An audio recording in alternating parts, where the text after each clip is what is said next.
Good morning, everyone. So, today's lecture is of a 12th standard molecular basis of an inheritance. Okay, so biology में 12th standard में हमने जो chapter start किया है that is molecular basis of an inheritance. In molecular basis of an inheritance, in previous lecture we have studied about the genetic material that is in DNA, characteristic of a genetic material. Why the DNA is only known as a genetic material. Okay, various scientists have performed a various experiment who proved that the DNA acts as a genetic material. Then we also studied about a central dogma of a molecular biology, which includes a three process: replication, transcription, and translation. We have completed the replication process, we have completed the transcription process, and now we have started the third process of a central dogma of molecular biology, that is a translation process.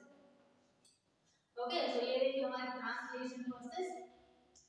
So in previous lecture last lecture में हमने क्या पढ़ा था कि translation machinery कौन सी होती है. Machinery से मतलब क्या है कि which material is required for the translation process. Understood. तो मशीनरी में हमने देखा था कि इतनी सारी मटेरियल की जरूरत पड़ती है. राइबोसोम की जरूरत पड़ती है, एमआरएनए की जरूरत पड़ती है, टीआरएनए की जरूरत पड़ती है, अमीनो एसिड्स की जरूरत पड़ती है एंड एंजाइम की जरूरत पड़ती है which is known as an amino acid tRNA synthetase. Understood. तो इतने सारे मॉलिक्यूल्स की जरूरत पड़ेगी for the translation process. Okay, now we will study the translation mechanism, process of an translation. Okay, so generally the process of translation is completed in the three step. तीन step में हमारी जो process है translation की वो complete होगी. First one that is N initiation, second one that is N allocation and third one that is N termination. जैसे transcription में था, transcription process was also completed in three process that is N allocation, initiation, allocation and termination. तो यहाँ पर भी translation में भी same होगा कि पूरी की पूरी जो प्रोसेस है वो कंप्लीट होने में कितने स्टेप लगेंगे. तीन स्टेप लगेंगे: initiation, elongation as well as termination. Okay, so we will study the first step of a translation process, that is an initiation. Okay, so initiation step of a translation mechanism.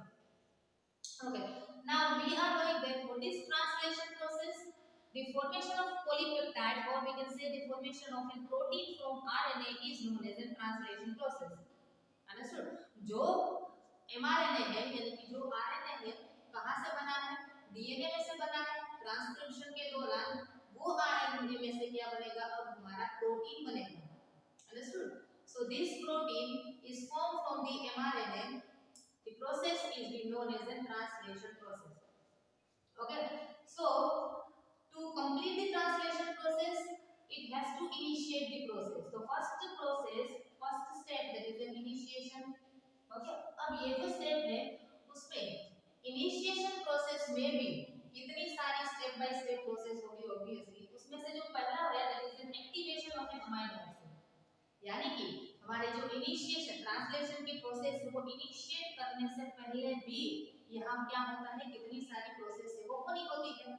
उसमें से कौन सी है? That is an activation of amino acid. Understood. So हमें पता है protein बनाने के लिए हमें पहले तो किसकी जरूरत पड़ेगी? अमीनो एसिड्स की जरूरत पड़ेगी.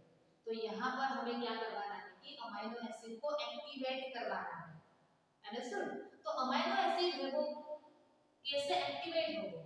Generally for the activation of amino acid two things are needed.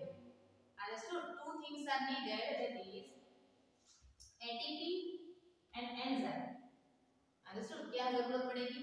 Obviously ATP की जरूरत पड़ेगी, एंजाइम की जरूरत पड़ेगी, as well as तीसरा मॉलिक्यूल की जरूरत पड़ेगी which is known as Mg+2. This Mg+2 is needed for the activity of this enzyme. Understood. कल हमने बोला था ना कि कौन से एंजाइम की जरूरत पड़ती है ट्रांसलेशन में? Amino acid tRNA synthetase. Understood. कौन से जरूरत पड़ेगी एंजाइम की? Reason amino acid tRNA synthetase. यहां पर लिख देती हूं. ओके, अमीनो ये जो एंजाइम है वो कौन सा है?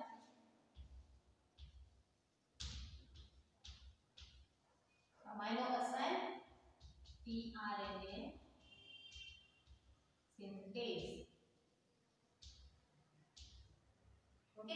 ये जो एंजाइम है अमीनो एसिड टीआरएनए सिंथेज, ये एंजाइम है अंडरस्टूड, वो क्या करवाएगा अमीनो एसिड को एक्टिवेट करवाएगा।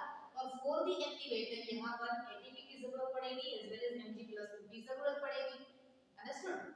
और क्या बना देगा यहाँ पर देखिए, अब हमारा जो अमीनो एसिड है understood, it is binded with an AMP and enzyme, तीनों के तीनों का कॉम्प्लेक्स बना देगा। यहाँ पर देखिए अमीनो एसिड एटीपी कूटकर इसमें कन्वर्ट हो जाता है, it is converted into AMP, इसमें जो फॉस्फोडाइस्टर बॉन्ड था ना वो टूट जाएगा and it is converted into AMP and the enzyme, ये तीनों का कॉम्प्लेक्स बना देगा amino acid AMP as well as enzyme. So this complex is known as an amino acyl adenylate enzyme complex. Amino acyl adenylate enzyme complex, ये वाला जो complex है, understood. और ATP है वो टूटने की वजह से क्या होता है कि इनऑर्गेनिक फॉस्फेट जो है पायरोफॉस्फेट है वो रिलीज हो जाता है। हमें पता है कि जब ATP टूटता है तो किसमें कन्वर्ट हो जाता है AMP प्लस इनऑर्गेनिक पायरोफॉस्फेट। तो यहाँ पर AMP जो है वो यहाँ पर आ गया और लास्ट में क्या बचा division inorganic pyrophosphate, understood. Okay, अब देखिए ये जो यहाँ पर जब ATP टूटता है कहीं पर भी हमारे बॉडी के अंदर, जब ATP टूटता है it releases an huge amount of an energy, बहुत सारी एनर्जी है वो रिलीज करता है। और वो जो एनर्जी है यहाँ पर जो रिलीज हुई है वो कहां पर यूज होगी, during an peptide bond formation between an two amino acid during an polypeptide chain formation और प्रोटीन सिंथेसिस, अंडरस्टूड। जब प्रोटीन बनेगा हमारा अमीनो एसिड से तो उसके बीच में क्या बॉन्ड फॉर्मेशन होगा, पेप्टाइड बॉन्ड फॉर्मेशन होगा। और वो पेप्टाइड बॉन्ड फॉर्म होने के लिए एटीपी की जरूरत पड़ती है, एनर्जी की जरूरत पड़ती है, अंडरस्टूड। तो यहाँ से जो एनर्जी रिलीज हुई है bye we can say breaking of an ATP, this energy is used during an peptide bond formation in protein synthesis, understood। आगे जाकर के जब elongation process होगी तब peptide bond formation होगा। okay, now next one initiation process, that is a charging or amino acylation of an tRNA, understood। पहले तो क्या हुआ, पहले तो क्या हुआ कि अमीनो एसिड एक्टिवेट हो गया, दूसरा अब क्या होगा कि टीआरएनए है उसके साथ हमारा अमीनो एसिड है वो बाइंड होगा and binding of an amino acid to an tRNA, the process is known as a charging process, उसको बोलेंगे charging process. And the tRNA with amino acid, the tRNA is known as a charge tRNA, understood. तो अभी ये क्या process होगी, amino acid है वो tRNA के साथ बाइंड होगा और टीआरएनए को क्या कर देगा, चार्ज कर देगा।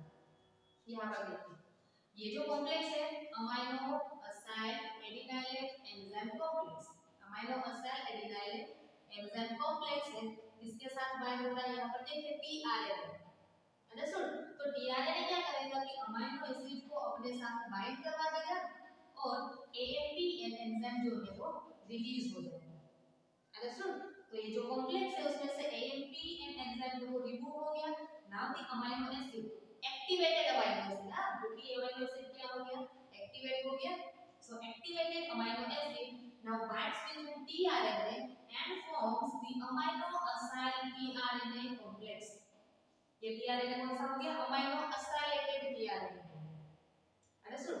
so the tRNA which is binding to an amino acid, now it is known as a charged amino, charged tRNA, ये क्या है, charged tRNA, understood.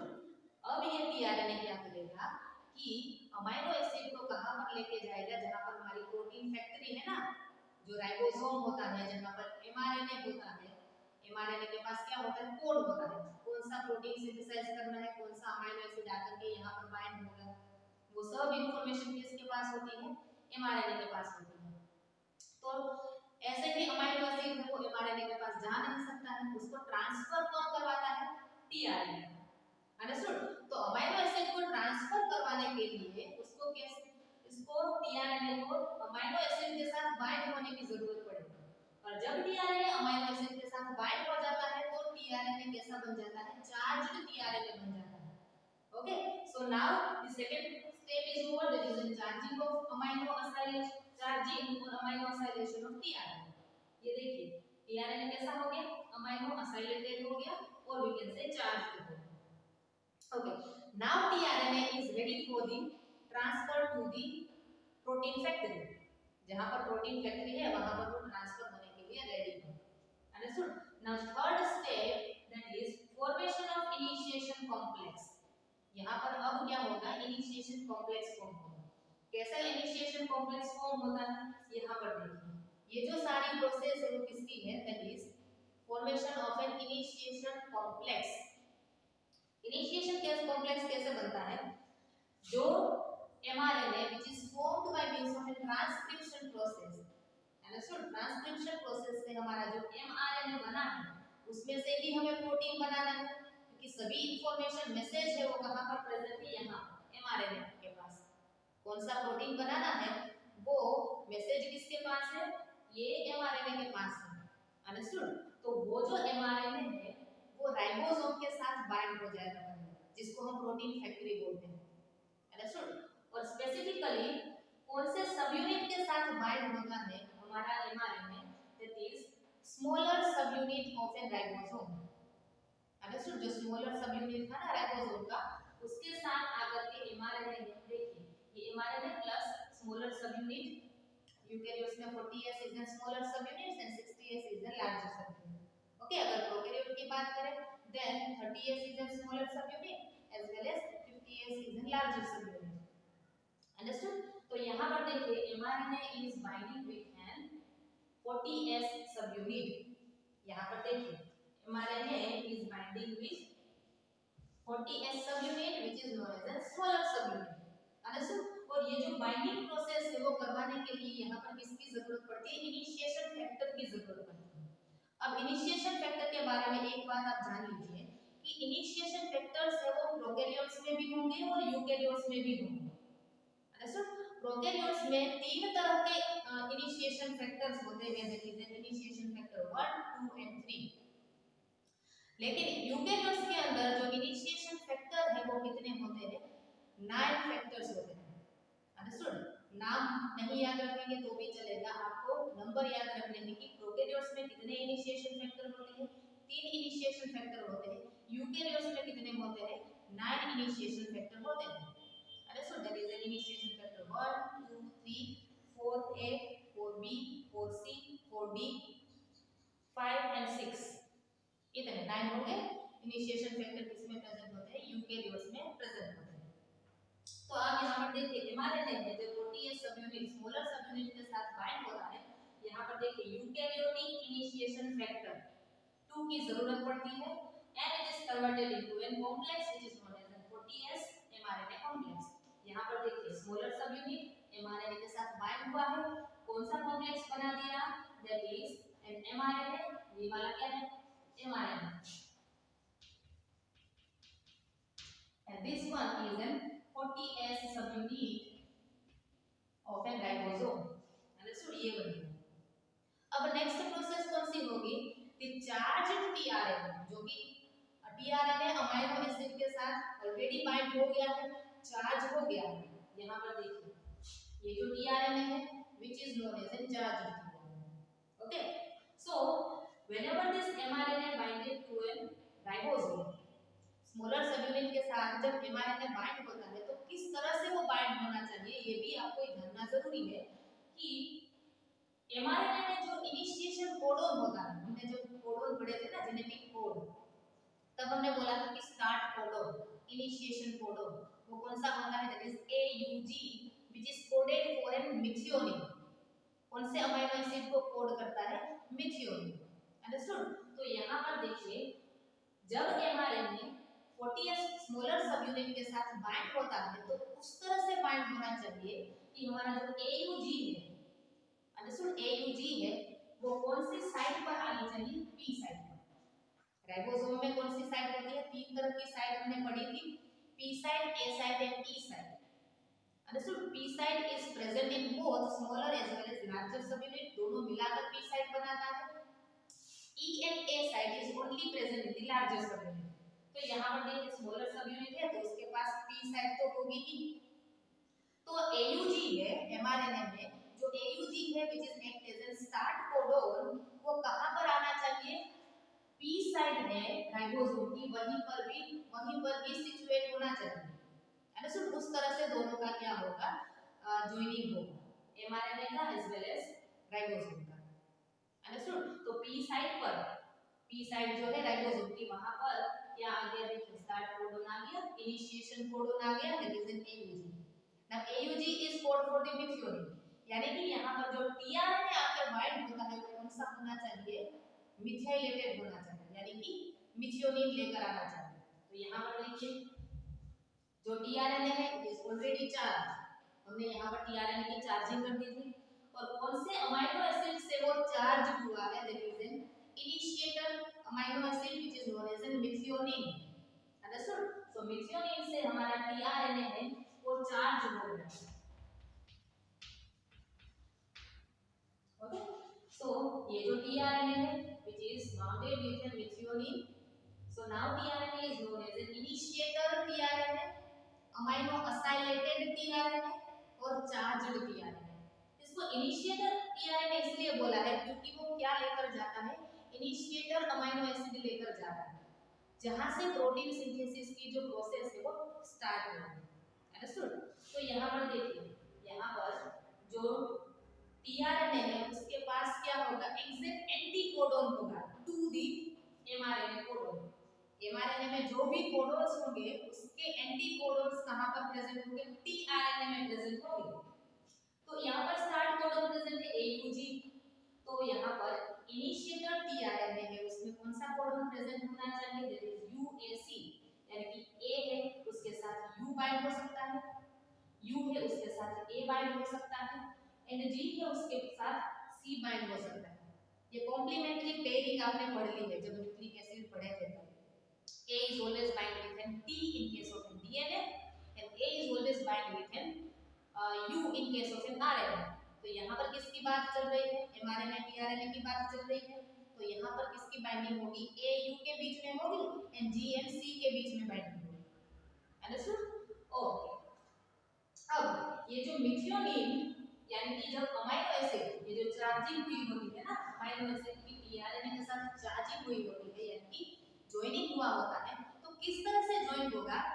Amino acid में जो COOH ग्रुप होता है, अमीनो एसिड में उसमें दोनों ग्रुप होंगे, अमीनो ग्रुप में COOH ग्रुप, तो अमीनो एसिड का COOH ग्रुप एंड tRNA में दो साइड होती है, एक तो 3 प्राइम एंड होगा और 5 प्राइम एंड होगा। ओके, तो tRNA का 5 प्राइम एंड tRNA में जो 3 प्राइम एंड होगा वहां पर OH होगा, tRNA का 3 प्राइम एंड है वहां पर क्या होगा? OH होगा। Understood? which is binded with COOH of an amino acid, amino acid का COOH ग्रुप और tRNA का 3 प्राइम OH ग्रुप, उसके बीच में बॉन्ड फॉर्मेशन होगा एंड वो क्या करवाएगा? tRNA को चार्ज करवाएगा। Okay, now the initiator tRNA is ready. तो जो इनिशिएटर tRNA है वो किसके साथ बाइंड हो जाएगा? mRNA प्लस जो स्मॉलर सबयूनिट है राइबोसोम का उसके साथ बाइंड हो जाएगा। ये देखिए, अब tRNA है यहां पर आ गया, यहां पर देखिए हमारा जो mRNA है उसके पास स्टार्ट कोडन है AUG और tRNA है उसके पास क्या है? इनिशिएटर tRNA है उसके पास एंटीकोडन UAC। तो देखिए AUG एंड UAC उसके बीच में क्या होगा? टेम्पररी हाइड्रोजन बॉन्ड फॉर्मेशन होगा।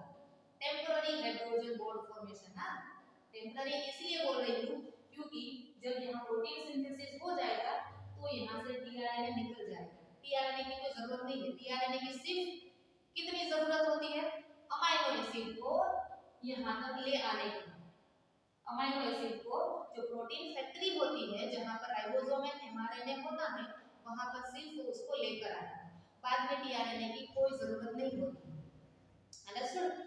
So the tRNA which is having an anticodon to the mRNA, understood? तो उसके साथ क्या बना देगा?